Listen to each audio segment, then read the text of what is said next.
Hey guys, welcome back to the channel. I'm your 17-year-old host, Milan Manesh, and I'm the founder of Limitless, a healthy lifestyle without limits. So I started this company to help kids with obesity, help them take control of their life, educate them about their health, and so today we're going to talk about the 4 things you didn't know about obesity. So let's go.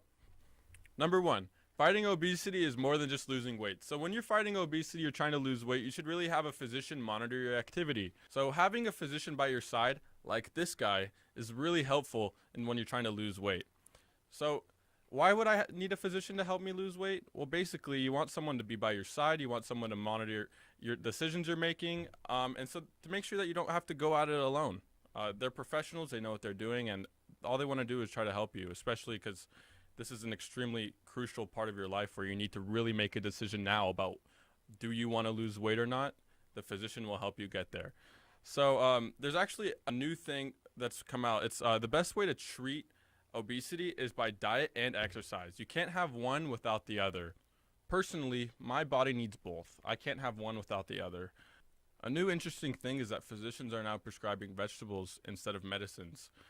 How does that work? Basically, you go into your pediatrician, you go into your physician, and they assess whether you're obese or not.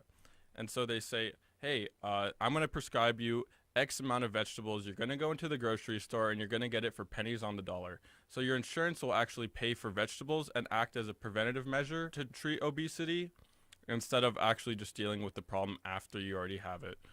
So that's interesting. Number 2, being obese is different from being overweight. Obese and overweight are terms used to describe a person's weight when it is considered more than healthy. But they don't mean exactly the same thing. The way to determine whether a person is obese or overweight is registered through something called BMI, or body mass index. So if your BMI falls between 25 and 29.9, you're overweight. But if your BMI is 30 or higher, then you are considered obese. This is interesting because most people don't actually know that. So now you can assess whether you're overweight or obese, and you can do something about it. If you're obese, you really need to get going today. If you're overweight, you still really need to get going today. So get to the freaking salad market and buy yourself a salad, okay? Go buy yourself some greens. Put down that burger and get some greens. It's not that hard. Go on a treadmill. It takes 2 seconds. Don't overthink it. Just do it. Number 3.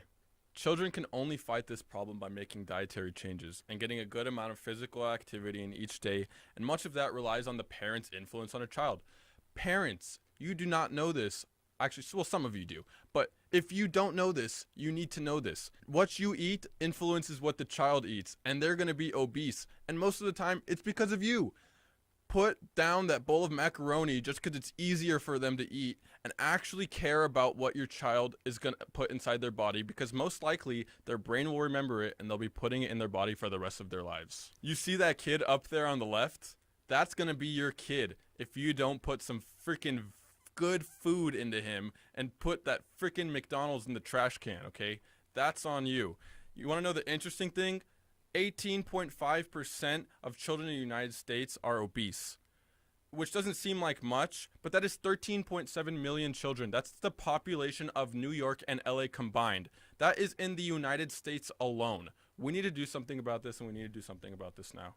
And if you got one of those kids that won't eat greens, that's a big problem because their brain has muscle memory and it remembers things at a very young age. So from the ages of 0 to 4 is when their brain picks up on things the most. If you haven't been exposing them to healthy food, to vegetables, to fruits, to grains, all these things at a very young adolescent age, then most likely they probably won't want to eat it by the time they're in middle school or high school. And that part is on the parent.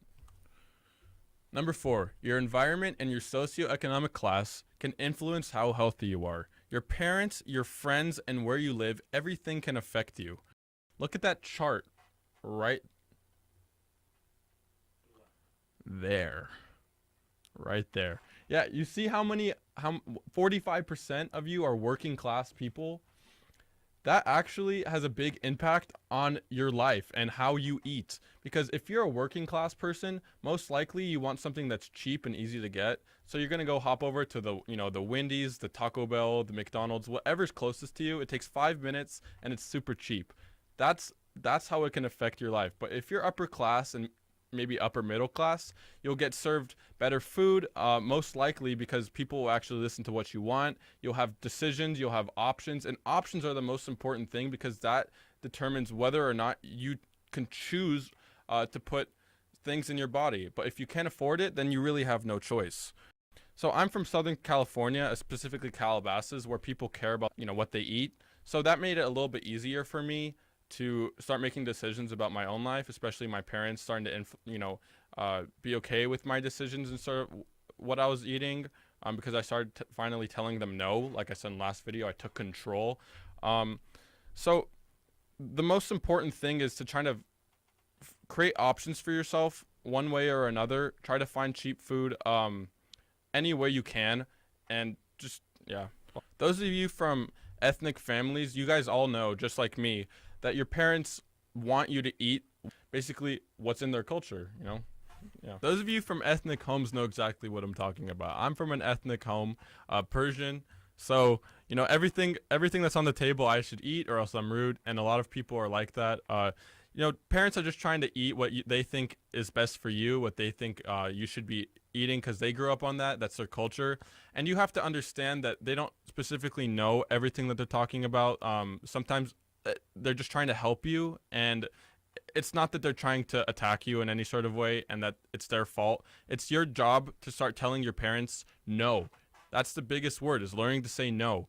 Then you can start actually taking control of your life. See, a flip will switch in your brain, and you'll start making a lot of decisions on your own instead of just what your parents feel.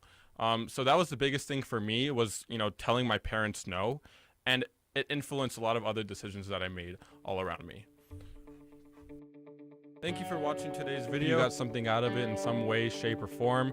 If you want to keep up with us in between videos, you can follow us on Instagram, you can follow us on Twitter, and you can follow us on Snapchat. I'll have the links in the description below.